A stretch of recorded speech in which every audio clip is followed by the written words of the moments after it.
Berarti lu anak tunggal ya? Anak tunggal. Gimana rasanya jadi anak tunggal? 2021 akhirnya lu dapat kesempatan untuk memimpin sebuah komunitas yang luar biasa besar. Di awal kan gue sempet mengalami namanya tuh dilema. Terus setiap malam gue ngerasain kayak kayaknya tiap malam gue tuh mimpi mulu. Ibaratnya gue sukanya nggak suka berorganisasi justru. Dia bilang kayak gini, ini tuh waktu lu dikasih kesempatan, ini kesempatan bukan beban. Mana cara lu menyikapi itu sekarang di posisi lu sudah sebagai pemimpin? Yang pertama gue ngeset priority gue.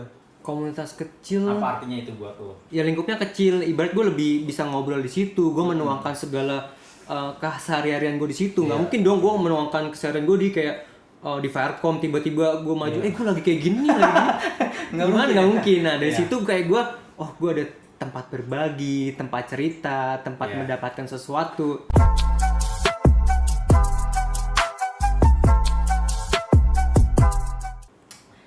Oke, selamat datang kembali di podcast Suara Next Gen. Hari ini kita akan dengar suara narasumber kita yang kita panggil biasanya dengan Gama. Nah, teman-teman Firecom pasti sudah tidak asing dengan sosok ini karena beliau itu sering kita lihat di hari Minggu.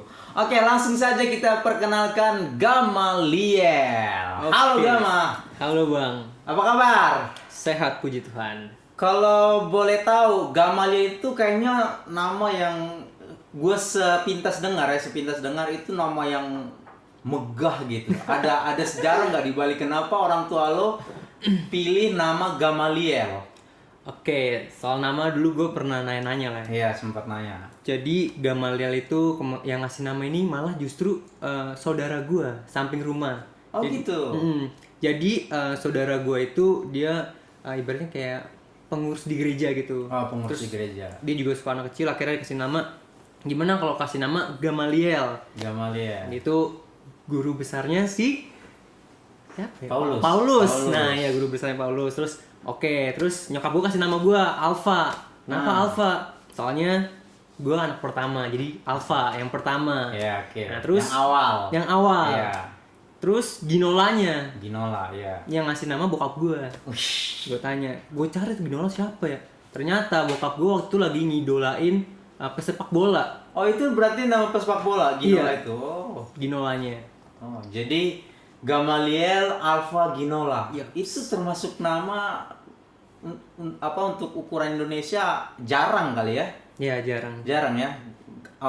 Gamaliel Alpha Ginola. Oke. Lu lahir di Bekasi atau di mana? Gua lahir di Semarang. Di Semarang. Berarti lu orang Jawa, Jawa Tengah. Jawa Tengah.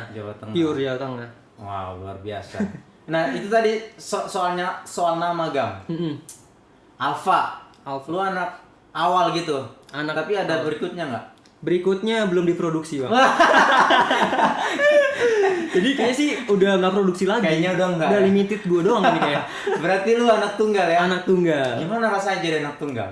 Rasanya sih ya dimanja yang pasti ya, Bang. Dimanja, apa-apa dikasih. Cuma dikasih. Ya gue tahu diri lah kadang kalau minta.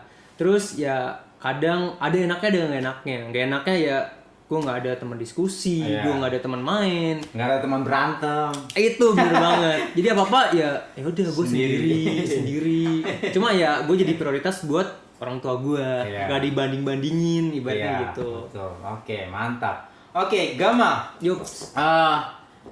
Lu bertumbuh dan sejak kecil berada di komunitas kita di NLC ya. Dan entah kenapa dari episode sebelumnya ada Glenn, ada Monique, ada lu. Itu yang gua kenal tuh dari kecil. Maksudnya gua sempat lihat lu kecil dan ada di Joy Kid pada saat itu. Nah, tapi itu orang lain kan belum tentu kenal lo lebih dalam. Orang belum tentu karena mereka lihat lo cuman di gereja, lo pelayanan di panggung, main gitar. Nah, kita sekarang mau kenal lo lebih dalam. Nah, sekarang dalam nggak tuh? Per 2021 Akhirnya lu dapat kesempatan untuk memimpin sebuah komunitas yang luar biasa besar. Dan lu sekarang punya power, punya pengaruh. Saat lu ke kiri, otomatis kemungkinan besar orang akan ikut lu ke kiri. Iya sih. Lu ngerasa itu nggak? Pasti sih gue kalau misalnya udah maksudnya kayak dikasih tanggung jawab, Iya. ibaratnya teman-teman yang lain juga, ayo Gam, kita ikut lu kemana? Kita ikut lu, kita support lu. Dan situ kayak sebenarnya gimana ya kalau gue ya? Gue tuh takutnya kalau misalnya gue jadi pengaruh gue tuh maksudnya ya nggak terlalu banyak berpengaruh. Ibaratnya gue kayak ya udah jalanin aja tanpa ada kayak sebuah apa ya kayak terobosan gitu lah. Oh berarti kekhawatiran tuh lebih ke arah begini berarti. Gue takut nih, gue nggak bisa bikin terobosan. Tapi kalau dari segi pengaruh, justru apapun jabatannya, apapun powernya, saat seseorang udah ada di atas, itu udah pasti otomatis berpengaruh. Ya secara lu diam, ya itu berpengaruh, orang lain juga akan diam. Iya sih bener. Pasti berpengaruh. Nah, bagaimana cara lo, ini kan udah beberapa bulan nih, lo diangkat sebagai ketua Sebulan. Enggak lah. Sebulan lah Bang. 2 bulan lah. Masa sih? Udah 2 bulan. Kan ini diuploadnya nanti kapan? Oh iya. Oke, 2 bulan. 2 bulan. 2 bulan. Gimana selama 2 bulan ini lo menyikapi posisi di mana lo sekarang punya pengaruh? Oke, kalau gue Selain itu tadi yang kekhawatiran gue takut nggak bisa ngapa-ngapain, nggak bisa bikin terobosan gitu. Oke, kalau menyikapi sih mungkin gue cerita dari awal dulu ya Bang ya. Iya, Jadi kayak di awal kan gue sempet mengalami namanya tuh dilema. Jadi kayak gue dikasih tanggung jawab apakah gue akan setuju, oke, gue ambil ambil atau enggak. Itu tuh tiap malam gue ditanya waktu sama Kak Ike kan, nanya gimana Gam. Terus tiap malam gue ngerasain kayak kayaknya tiap malam gue tuh mimpi mulu, nggak tahu kenapa deh, kayak ada rasa gelisah, cuma itu bingungan gitu. Lu dapat istilahnya, dapat kabar itu kalau lu bakal jadi seseorang yang berpengaruh. Lu dapatnya itu kapan? Maksudnya lu istilahnya ada bocoran lah, kan nggak mungkin muncul langsung tuh si Gama langsung terpilih, kan nggak mungkin kan? Pasti ada selentingan berita-berita. Itu kayaknya sih udah mulai di pertengahan atau enggak agak mepet ke awal 2020 sih. Sebenarnya kayak gue waktu itu 2020. sama ada partner gue. Iya.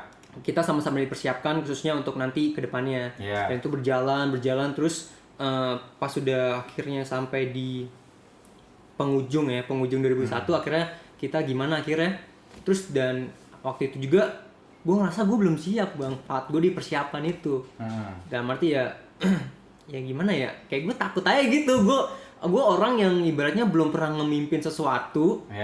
Gue gak pernah ikut organisasi apa-apa. Di sekolah juga belum pernah?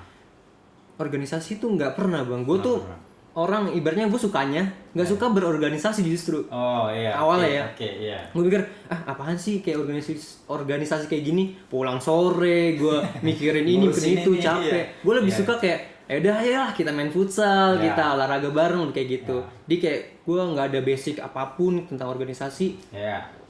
Di itu yang suatu gue yang khawatir. Terus akhirnya ya udah saat gue ngalamin dilema segala macam, akhirnya gue mendapat. Nah, sorry gue potong sedikit. Oke. Nah, tadi kan di awal 2020 berarti lu udah dengar dong, udah selentingan.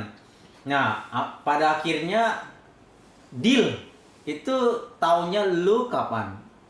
Deal untuk gue bilang mau gitu. Bukan, maksudnya kalau lu adalah calonnya, nggak ada yang lain gitu. Lu taunya udah pasti lu gitu, taunya kapan?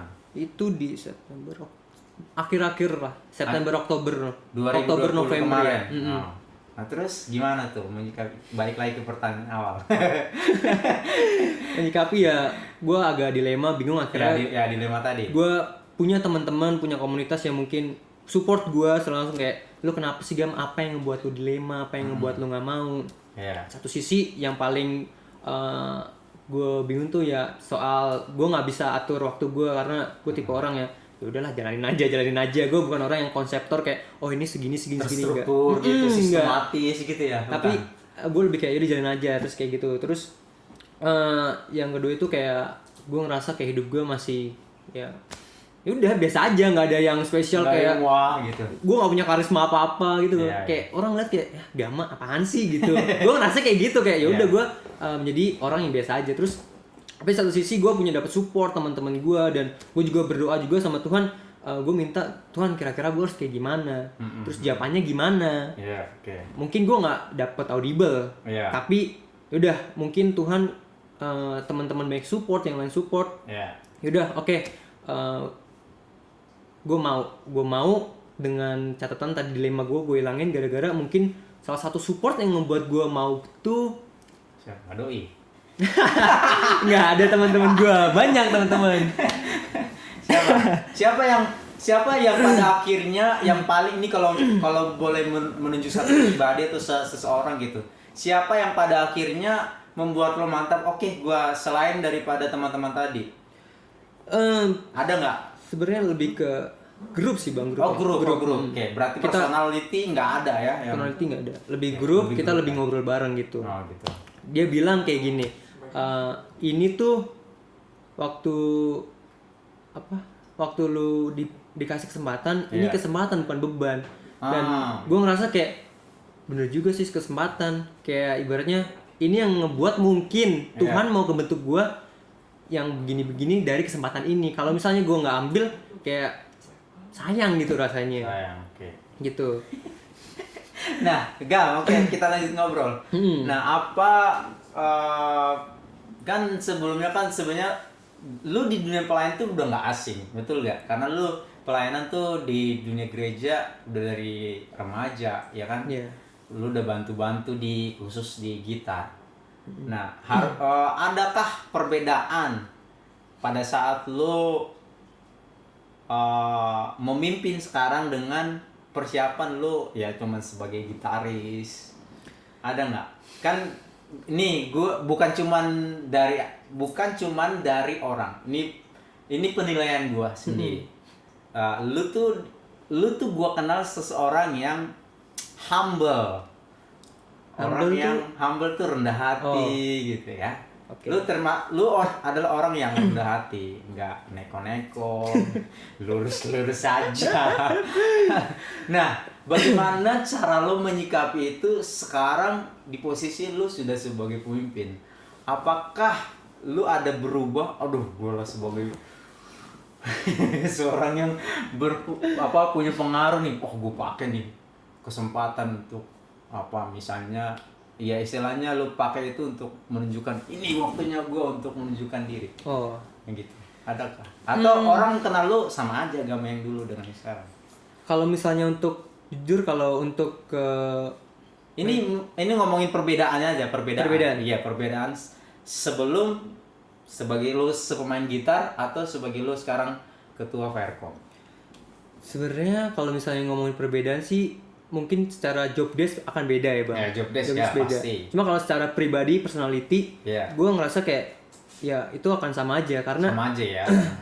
Karena gue mikir kayak ya udah gue mau menjadi apa yang diri gue. Kadang mungkin ada kayak orang, lu tuh harus pemimpin jadi harus tegas, harus punya integritas segala macam, harus gini. Terus kayak gue mikir kayaknya gue nggak banget sih.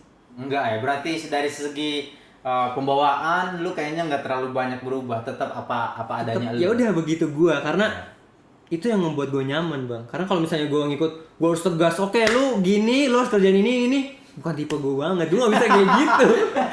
Lu kayak gue lebih kayak ya udah gimana, yuk kita ngobrol bareng sama-sama gitu. Gitu ya. Lu orangnya kayaknya family banget lu ya orangnya. Oke, Gam, itu soal pelayanan. Nah, kita kenal lu juga sebagai, gue kaget lu. Apa tuh? Gue pada saat lu sekarang udah mulai buka usaha kecil-kecilan. Nah, tadi lu udah sempat buka. Kayaknya gue nggak bisa nih bagi waktu nih. Lu masih kuliah kan? Masih kuliah. Lu anak tunggal, di rumah juga ada usaha. Betul gak? Terus lu sekarang punya tanggung jawab di organisasi Faircom. Bagi waktunya lu gimana tuh? Yang pertama gue ngeset priority gue. Priority. Iya. Oke. Lu kan baru ngerintis nih usaha. Usaha apa tuh? Itu gue pertama gue usaha sama temen gue itu jual sepatu second. Jual sepatu second. Jual sepatu second. Jadi kan mungkin kalangan gue kan pengen ori, tapi nggak bisa beli yang baru, ya kan? Iya. Gue kayak teman-teman gue, Gam, gimana kalau misalnya kita beli yang second tapi ori nih masih layak pakai, kita jual lagi. Yaudah, ayo kita bikin. Iya. Di situ cuma di situ kok kayaknya pendapatannya masih ya kurang. Terus kayak gue mikir gue harus kayak gimana ini. Iya. Yaudah akhirnya gue buka usaha cuci sepatu. Itu masih inline lah ya, nggak jauh banget gitu. Enggak, iya masih kayak ya tang sepatu karena ya gue juga agak suka sepatu sih. Iya. Jadi dari situ. Nah, jadi ya udah itu, hanya sih sepatu untuk Jalan sampai sekarang. jalan untuk sekarang. Nah, itu terbentuknya karena apa? Karena waktu itu gini, Bang. Gua kan lagi pengen jalan ya sama doi. Terus orang tua gue tuh biasanya kalau gue kemana-mana gue pasti ditanya. Walaupun memang akhirnya ya udah nggak apa-apa ditanya. Kamu mau kemana? Mau pergi? Sama siapa? Sama ini, berdua aja. Iya, berdua aja. Terus di situ kan waktu itu gue masih minta uang jajan ya.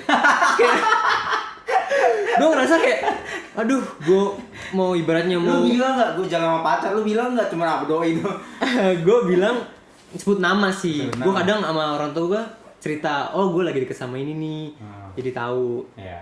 Di gue tuh kayak, aduh, gue nggak ada pemasukan, terus gue masih minta orang tua, terus gue bilangnya juga mau jalan tapi pakai duit orang tua. Agak tensin lah ya. Iya, gue kayak. Terus? Ya akhirnya gue, ya udahlah, gue coba buka usaha itu. Ya udah, akhirnya jalan sampai sekarang gitu. Jadi itu kayak, ya gitu aja sih, gue kayak malu aja kadang kalau misalnya gue masih pakai uang duit orang tua, terus apalagi alasannya buat pacaran. Itu dia, buat jalan. Iya, oke, balik lagi ke pertanyaan awal. Jadi sekarang lu bagi waktunya tuh seperti apa kan? Apalagi di masa corona, kita sekarang karena susah ketemu, jadi rapat online semua. Itu lu bagi waktunya antara usaha sama usaha lu sendiri sama usaha keluarga itu gimana? Sampai saat ini di titik ini lu sudah mengalami kendala-kendala yang ini nggak, yang aduh kayaknya udah agak sulit gitu. Nah, kalau misalnya itu tadi gue bilang kayak gue set priority gue, yang pertama itu gue pasti ke keluarga dulu. Yang kedua itu ke pendidikan. Iya. Oh, semester berapa sekarang? Semester 7 mau ke 8, mau siap-siap pusing skripsi. Tapi udah mulai nyusun. Udah mulai cari tema, cari metode segala macam sih. Oke. Jadi tentukan prioritas mana dulu. Terus akhirnya gue menjadi orang yang awalnya gue nggak mau segala sesuatu terstruktur, gue jadi terlatih untuk ngebuat struktur itu tuh jadwal. Gue sampai beli papan tulis, gue tulis itu jadwal segini. Jadi gue ya ibaratnya gue set nih kira-kira siapa duluan yang mungkin ngajak gue, itu yang akan jadi itu dulu. Diprioritaskan, ditaruh di urutan pertama. Oke. Tapi kalau misalnya mendadak mungkin ada keluarga gimana, gue lebih mungkin ya ke keluarga dulu. Gitu. Keluarga, iyalah, tetap keluarga. Tetap prioritas keluarga. Ada di urutan pertama lah ya. Oke, tadi kita udah ngomongin keluarga, usaha, sama pelayanan. Oke. Lu kan ada juga di Komsel ya, ada apa namanya, qualifier kok jadi tiba-tiba Connecting People. Ya, CP, Connecting People. Oke, bagaimana cara pandang lo, atau adakah sedikit hal-hal yang menurut lo pribadi arti sebuah komunitas kecil buat lo? Komunitas kecil. Apa artinya itu buat lo? Artinya tuh ya itu yang ibaratnya komunitas yang nge-backup setiap gua. Nge-backup dalam arti gini, Bang. Kalau misalnya gua komunitas kecil, otomatis ya lingkupnya kecil. Ibarat gua lebih bisa ngobrol di situ. Gua menuangkan segala keseharian gua di situ. Nggak mungkin dong gua menuangkan keseharian gua di kayak di Firecom tiba-tiba gua maju, gua lagi kayak gini lagi. Nggak mungkin. Nah, dari situ kayak gua ada tempat berbagi, tempat cerita, tempat Iya. mendapatkan sesuatu. Dan menurut gue ya komunitas kecil itu ya itu tempat berbagi gue, tempat Baru berbagi ya. ya gitu. Yang dimana lu nggak bisa ceritakan di skup yang lebih besar, tapi lu bisa tuangkan di CP ya. Dan Oke. gue mendapat feedbacknya juga, jadi Ya, ya karena langsung ya, karena langsung. Lu cerita, terus mereka bisa kasih masukan. Oke, itu part pertama dari obrolan kita bersama Gama. Nanti kita akan lanjutkan di part berikutnya.